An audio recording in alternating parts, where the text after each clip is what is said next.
is what my pattern looks like for a size that should fit Ala. The idea is it's like a piece of paper with the angles folded in, and this is a little curve. The nose goes here, but this little curve prevents the previous pattern that I have, like that I made for you, coming up to the eyes, so it's more comfortable. And the best way to get this shape, I think, without me sending this to you, is to take a piece of paper and fold it in quarters, because you want it to be symmetrical. And then on one side, let's call it the top right quadrant, you're going to measure in centimeters. You're going to make a rectangle. So measure 12 inches from the center to here, and go up at that line 4.2 centimeters. Then measure 8.5 centimeters from the center up, and from that point make a line that is 7.2 centimeters long. And at these 2 points, so at 7.2 and at 4.2, just connect those 2 points and it'll make a diagonal. It's about 45 degrees, but not precisely.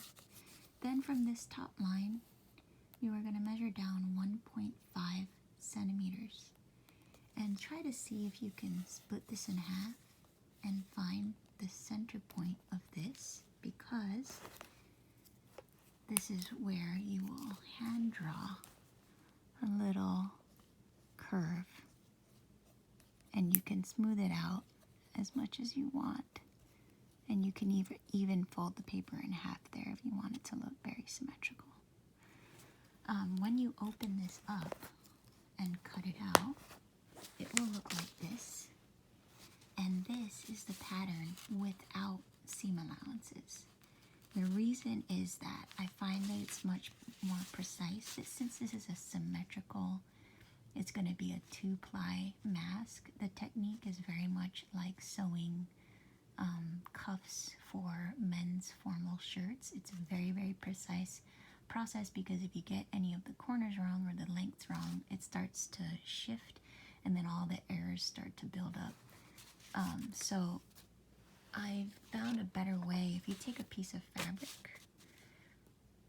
2 pieces of fabric, and cut it to like a rectangle size like this, place the pattern over, and then trace this, but your fabric is going to be larger than this. So all you have to do is, on those lines, you sew directly on them. So your sewing will be very precise.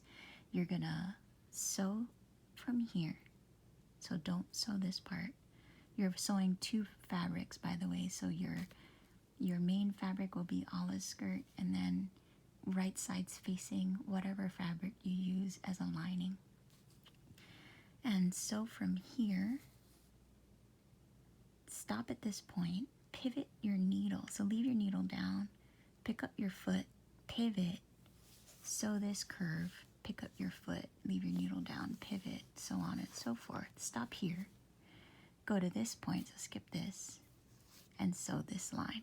So I know you haven't done this before, because you and I usually do precise seam allowances, and we sew based on the seam allowances. And this is just a different technique of getting a large piece of fabric and drawing the lines that you have to sew. Okay, so after that's done, you're going to get 2 pieces like this. So what you'll have to do is, after you sew it, you're going to have to trim this like this. And then right here, so all the corners you're going to have to snip very carefully. Not all, just these 2 and these 3. So you're going to snip off the excess without snipping the thread, so that when you turn it inside out, you can reduce the bulk that's here. But here on these curves, when you turn it inside out, these curves have to open, similar to the waistband on the skirt that you just made. So you're going to have to make little slits in this seam allowance, again without cutting the thread, so that it has the space to expand. then you can, what I like to do is to keep, because you're going to cut your fabric in what's going to look like seam allowances. So for example, here, I'm going to cut this like this, right? And I leave a little strip here because when you turn this inside out, you're going to have to tuck in these ends, right? So once you turn it inside out and you push these corners out nice and flat, iron it so it's nice, and then you're gonna top stitch it. So you'll get a piece just this size with the right sides out, and you're gonna top stitch here very close to the edge, but don't top stitch this. Okay, and then once you have that, you're going to get something like this, right? You see the top stitching, and what's left is you have to fold it. And I've designed the pattern so that when you fold it, this line becomes parallel to the edge. So when you have your piece that's top stitched here, you're gonna fold this down and fold this part up. And the final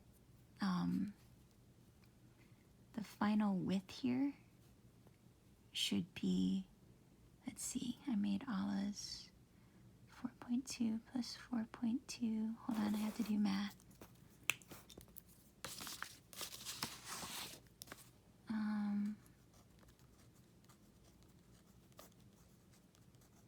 And I have to subtract 1 centimeter, so you will have around 7.4 total. So that means when you fold this and you get a strip of this fabric, this length, try to fold it symmetrically so that this width is 7.4 centimeters. Then when you fold it, so you fold it down, you're going to turn it over and you're going to top stitch here. So that's this. This piece you're going to top stitch. I think I did something kind of like this in your mask. Then at this point you have to make a decision because we have to figure out if you want to put elastics for her, then you can just put them in here after you fold it. So after you've top stitched this part, you can put the elastic. So let's say it's like this, and then you turn it over and you top stitch, or you can top stitch it here so you can see it. What I did was I kept this piece long and I put the paracord instead.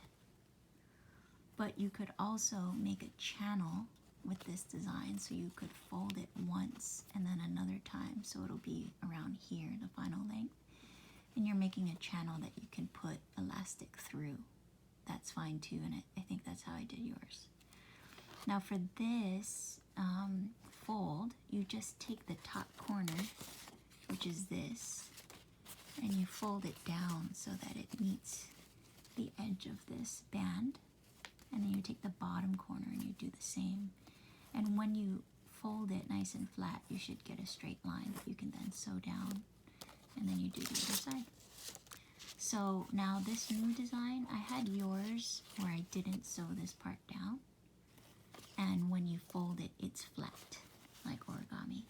But I designed this so that there would be some space in front of the mouth, so that when you're outside, you don't breathe this in, so this is molded away from your face, so it ends up round like this. So it shouldn't fold flat. Okay, so let me know if there's something you don't get and I can explain it, but also maybe I'll just make one and you can see.